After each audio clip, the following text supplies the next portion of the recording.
that anybody thinks there is anything more to be said on the subject that has not already been said. The first opportunity, subject to your ruling earlier today, to vote on the content of the agreement between Her Majesty's Government and the European Union will be on the second reading of the bill tomorrow. Thank you. Pete Wishart. Speaker, and can I thank Leader of the House for announcing his short business statement today, and can I endorse what you said, Mr Speaker, the Leader of the House and the Shadow Leader of the House, just about the way that this House was organised so efficiently on Saturday, and I think it was credit to everybody who works in this place that they were able to do that. And I say I was appalled at the scenes of the Right Honourable Gentleman and his son being harangued the way he does, and there is no excuse for that type of behaviour in and around the House. Mr Speaker, I was also entirely right that the Leader of the House was refused his right to bring back that motion again today. He had an opportunity to engage meaningfully with the meaningful vote, but he chose not to, and he simply cannot bring it back on the terms that they choose and dictate. This House operates on the basis of motions, amendments to motions, and democracy requires that this process is observed. As we would say in this House, no one messes with Erskine May, Mr Speaker. But what he proposes in this business statement, again, around the withdrawal agreement bill, is totally unacceptable. We will be considering the second reading of this bill the same day as it starts with committee of the whole House. Now, I've been in this House 18 years, Mr Speaker. I cannot remember when a bill has been debated and presented in such terms, particularly one that will be a full treaty of this country. 3 days to consider a bill. Somebody suggested it's 100 pages. If it's 100 pages, how on earth are we going to have a chance to assess that properly? No economic impacts, no economic assessments. And Leader of the House, what about the Constitutional Reform and Governance Act 2010, which requires any treaty to be laid before the House for 21 days before it can be ratified? What about devolved institutions and administrations, where legislative consent is required before any bill is passed?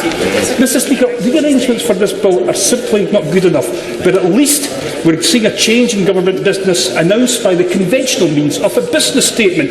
And I hope we will never hear from him again changing significant government business by way of a point of order.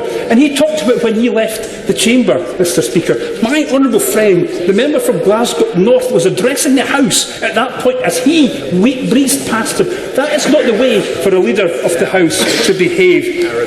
And, Mr Speaker, the Queen's speech. It was only last week when we asked Her Majesty to put on her best crown, get into a stage coach and come to Parliament to read out the Conservatives' next election manifesto. When are we going to get the Queen's speech? When is it coming back? Was all that just a supreme waste of time?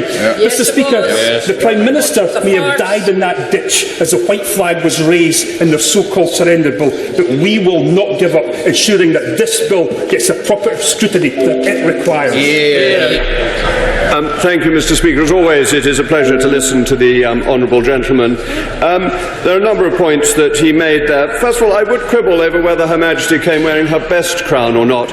I think her best crown is probably the crown of King Edward the Confessor, which is only used at the coronation. I think for the state opening of Parliament, the imperial state crown is probably Her Majesty's second best crown, but far be it from me to be pedantic about such matters. The issue on CRAG, the Constitutional Reform and Governance Act, the CRAG Act will be taken care of in the bill. The point of CRAG is to ensure that non-legislative treaties have an ability in this House to be voted on. Legislative ones inevitably fall into a different category. And I think the honourable gentleman must have a remarkably short memory, because he said he could not recall any bill being brought through at such short notice. There have been two bills in the last year. One colloquially known as the Benn Act, another known as the Cooper-Bowles Act. But I would also remind honourable and right honourable members that the abdication was dealt with in 24 hours. A King Emperor left in 24 hours, and we are removing an imperial yoke in over a week. I'm looking to move on at 6:15, so it may well be that not everybody gets in. Sir William Cash. With regard to what happened on Saturday, I'd simply make the point that, as in the case of my right honourable friend, the Leader of the House and his son, and indeed with another Secretary of State as well, I too was subjected to an attempt to take me out, I suppose you would say. But I have to say that there was a remarkable response.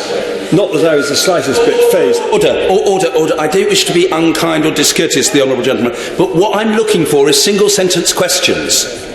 I'm very sorry if the honourable gentleman was unhappily interrupted, but I want a single-sentence question, not an explanation of his experience on Saturday. Sir William Cash. The police were very good. But in respect of this bill, I entirely endorse what my right honourable friend has said regarding the Ben Act, which was pushed through in a completely unacceptable manner, tearing up Standing Order 14, whereas this bill is in accordance with all the proper procedures and actually would deal with the constitutional freedom of this country so we regain our self-government.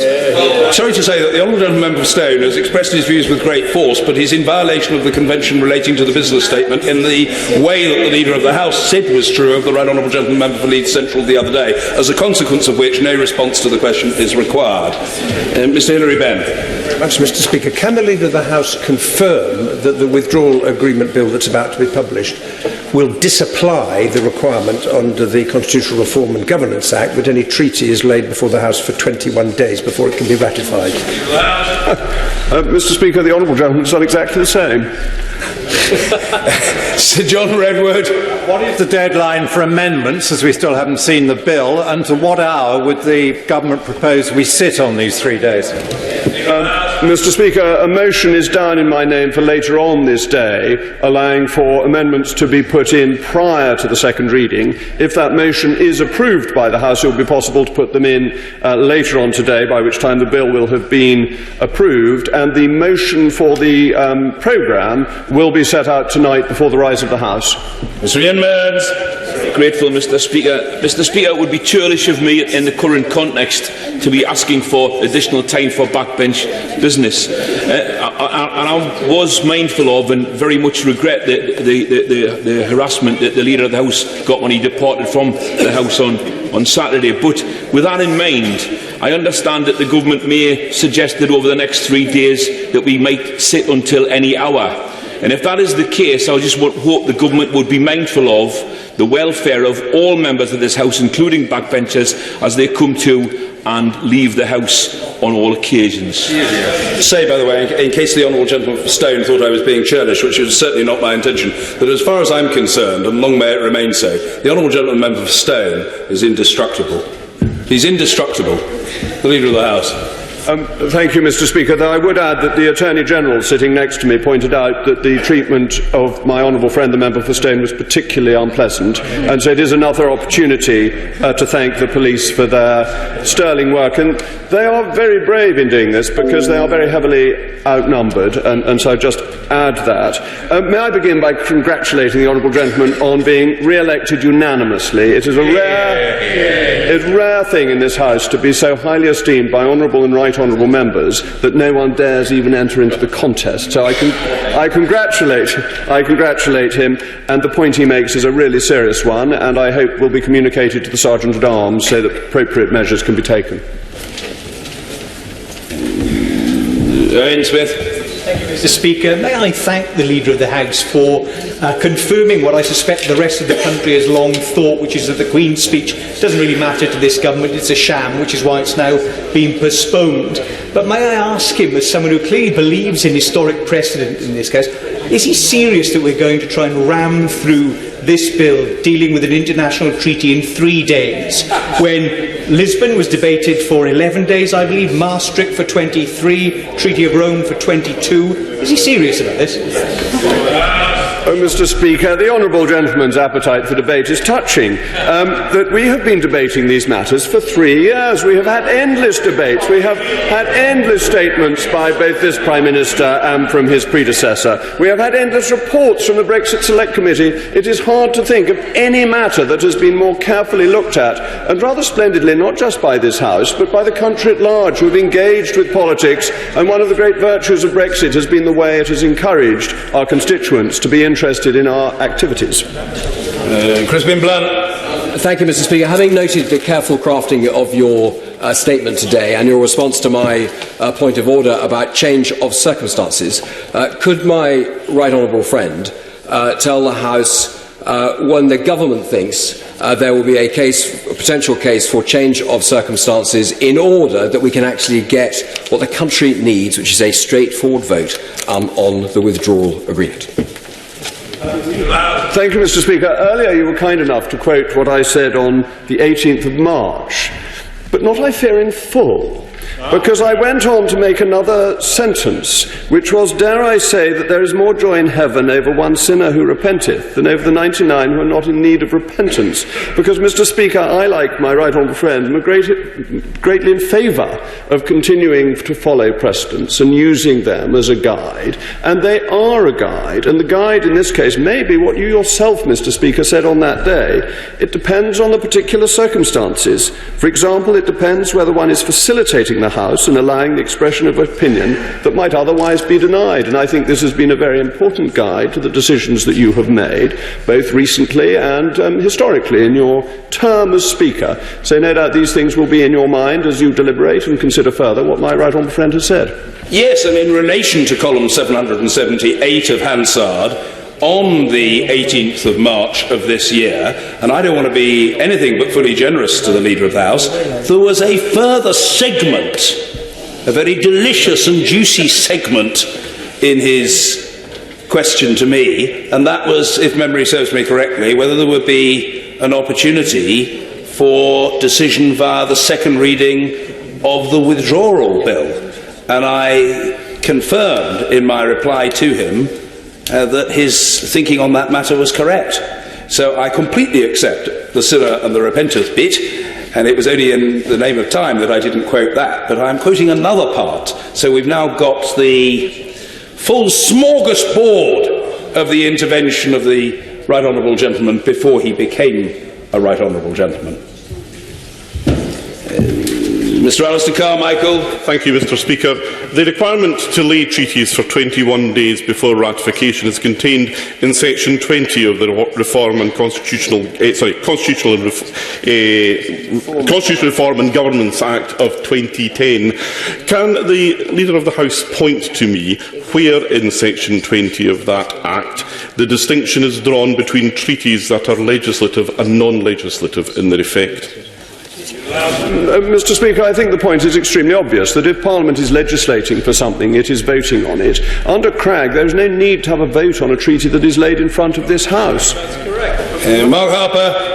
Mr. Speaker, I listened carefully to what the Leader said. He set out in his business statement the government's intentions for how long the bill should take through the House. Now, that will only, of course, happen if the House agrees by voting for the programme motion. Now, on Saturday, when the House failed to take a decision in principle following my right honourable friend, the member for West Dorset's amendment being successfully carried, many that voted for his amendment were clear that they wanted the House to be able to vote on this deal and actually get it through. And I think even the Shadow Chancellor suggested that it could get through by the 31st of October. It's only going to do so if that programme motion is carried. Can my right honourable friend confirm to the House that if any member votes against that programme motion, it will be fairly clear that what they were doing on Saturday and what they'll be doing tomorrow is not trying to give the House more opportunity to consider this matter, but they're actually trying to frustrate the decision being taken. Thank you, Mr. Speaker. My right honourable friend's grasp of detail is so great that it explains why Baroness Hale thought he was the chief whip, that he is clearly completely on top of the subject, and it's an entirely understandable error to have made. He is, of course, absolutely right, and there is a very serious point in this. People who don't vote for the programme motion will be voting not to have Brexit on the 31st of October, and they will need to understand that clearly, and they won't be able to persuade one set of people that they voted for the second reading and therefore in favour, and another set that they voted against the timetable and were against. That won't work. Caroline Lucas. Mr. Speaker, this government proposal is frankly outrageous given the length and complexity of this bill. I understand the Leader of the House to indicate that we would have to put amendments to committee stage before we've even finished the second reading. And the complexity of the bill, Mr. Speaker, seems to have confused the Prime Minister himself, who on Saturday, for example, said there would be no tariffs on goods going between the Northern Ireland and Great Britain. And in actual fact, Article 5 shows that those goods that are at risk of entering the EU could indeed face tariffs. tariff. So isn't that precisely the sort of detail we expect the government to get right, and more evidence that we need the time to scrutinise this bill properly? Thank you, Mr. Speaker. There will not be tariffs on goods that are ending up in Northern Ireland. If they're going into the European Union, there may be, but there will not be goods that are destined for Northern Ireland and not for onward transmission. And so what the Prime Minister said was correct. I think that people who voted for the Benn Act and the Cooper-Bowles Act are on pretty thin ice when they complain about rushing acts through. Mr. Speaker, goose and gander sauce. Mr. Owen Patterson. Thank you, Mr. Speaker. Mr. Speaker, I accepted your earlier statement. I agreed entirely with you on substance, but I don't entirely agree with you on circumstances. Because the House passed the amendment put forward by my rather honourable and very old friend, member for West Dorset, who put forward his amendment, I'm sure with the very best intentions, it has driven 17.4 million people into a state of utter exasperation. They are convinced, members opposite laugh, they are convinced that this Remain Parliament is determined to frustrate them at every turn. So what the Leader of the House has brought forward today is welcome, and my question is simple. When does he think this House may have a chance to debate amendments coming back from the Lords, and when does he see royal prorogation passed so that we can deliver what the 17.4 wanted to leave on the 31st? Mr. Speaker, those great words, la reine la volte, are what we are all looking forward to in relation to the bill that will be published shortly. I will set out the further timetable for the further stages on Thursday in the normal way, but it is all contingent on the second reading tomorrow and indeed on the programme motion. But I absolutely share my right honourable friend's concern that this matter has dragged on for too long. The British people want us to crack on and get it delivered and deal with Brexit. And it's not just the 17.4 million people. It is up and down this country. People voted for parties who said they would deliver on the referendum result. And one party is trying to do that and one party is trying to frustrate it. Mr. Jeffrey Donaldson. Thank you, Mr. Speaker. We did not vote for the Benn Act. We want Brexit done, but we want to safeguard Northern Ireland's position within the United Kingdom. When Unionists in Northern Ireland voted for Brexit, they also voted to sustain the United Kingdom. And therefore, in the absence of the kind of assurances we need from ministers, I have to say to the Leader of the House, quite frankly, that what he's proposing in terms of proper scrutiny of this bill does not do justice to what the constituents that I represent need. Well said. Thank you, Mr. Speaker. I'm very grateful to the right honourable gentleman for his intervention. Let me say quite clearly that there is nothing more important to me than the United Kingdom, and that is the United Kingdom of Great Britain and Northern Ireland, Scotland, Wales, England and Northern Ireland. I have said many times, and am more than happy to reiterate at this dispatch box, that Northern Ireland is as much a part of the United Kingdom as Somerset, and that as long as the people of Northern Ireland want to remain part of the United Kingdom, they should be supported, encouraged and helped in that. It is our country. It is the United Kingdom. Therefore, I hope that such assurances as our friends in the DUP want, and our other unionist friends need, can be made to encourage them to believe that this deal will in fact be good for the whole of the United Kingdom, which is what I genuinely think is the case, and I hope that we will come to find that we share that view rather than being in contradistinction one from another, which is a matter of sadness to me and I think to right honourable gentlemen opposite. Steve Baker. Approach the withdrawal agreement bill, is my right honourable friend mindful that many of the same members who insisted on statutory meaningful votes are the same members who then voted for the Surrender Act, the same members who then voted on Saturday to make a meaningful vote meaningless, and now seem to be opposed to Brexit altogether? Oh, thank you, Mr. Speaker. My successor and predecessor as chairman of the European Research Group, as so often, hits the nail on the head. There are many people who don't like Brexit at all, who have opposed it from the beginning, and they use this great mantra. They say, we don't like this, we don't like to leave with no deal, etc., etc. And actually what they mean is they don't like Brexit and they didn't like the referendum and they want to stop it. That's not true of all of them, and my right honourable friend, the member for West Dorset, is a notable exception to this. But there are many of them who use this terminology, use procedure to try and thwart the will of the British people. They will be exposed. Ian Murray. Thank you, Mr. Speaker.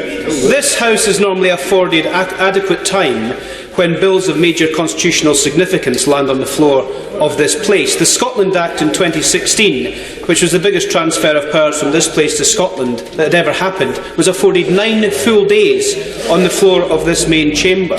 So can the Leader of the House tell me how he's going to make sure that backbenchers like myself are able to represent our constituents adequately when so little time is being given to such a major constitutional bill? Mr. Speaker, I refer the honourable gentleman the answer I gave some moments ago. Thank you, Mr. Speaker. Could the Leader of the House say a little bit more about the programme motion? Because it seems to me, as the honourable member just asked for, is more time to debate. So would it not be reasonable to expect that the House should sit to any time on these days? And also, could the Leader tell us why we are not sitting on the Friday? And could he also say, if the programme motion is defeated, will the government continue with the bill? Thank you, Mr. Speaker. The answer on Friday is very straightforward. If we are finished on Thursday, the bill will pass to their lordships, to the other place on Friday. The question of should we sit through the night is always a balanced one about the desire for debate and the enthusiasm that people have, and the honourable gentleman, the member for Gateshead, mentioned the pressure, the backbenchers needing to be treated in a reasonable way, and to sit through the night for 3 nights, is that a reasonable thing to ask of right honourable members? Is it a reasonable thing to ask of the staff of the House? I, like you, Mr. Speaker, quite like the sound of my own voice, and therefore I'm always happy for this chamber to be sitting, because it gives us both the opportunity to do what we both so enjoy. But it may be unreasonable on others, so it is purely a question of balance. Kirsty Blackburn. Thank you, Mr. Speaker. Can the Leader of the House let us know if an economic impact assessment on the deal has been carried out yet? And if it has, will it be published tomorrow in time for us to look at it before the second reading? If you ask an economist anything, you get the answer you want. Mr. Kenneth Clark. Mr. Speaker, thirdly, there's a very valid point made by my honourable friend, the member for Wellingborough. I don't like to dwell usually on my status as a veteran, long-standing whatever, in this House, but the fact is I was here for the European withdrawal, for the Maastricht Treaty Bill, and I was here for the European Communities Bill, which when we first joined the European Economic Communities, they were both debated for weeks on end, with many all-night sittings. I think the Maastricht Bill, we had at least 20-odd days sittings in order to satisfy the Eurosceptic members of the Conservative Party who wanted full discussion of it. So can my right honourable friend reassure me that the government is not simply trying to confine debate by narrowing the time, and that it is content, if the House wishes, to facilitate as much time as we need to consider it carefully. And I see no reason at all why we should just all rise in the evening so that everybody can go to dinner and not sit on a Friday for the convenience of the House of Lords. If the government is for some reason insistent on dashing for this completely silly and irrelevant date which it keeps staking its fate on, then give some proper time for debate, and 2 and a bit days of ordinary parliamentary hours is plainly quite insufficient. Mr. Speaker, my right honourable and learned friend is somebody who has always wanted us to remain in the European Union and disapproves of referendums, and he has always made that absolutely clear. And for that it is relevant, because that is a position that I think is one that deserves admiration, because he hasn't tried to use procedural methods to hide his view. His view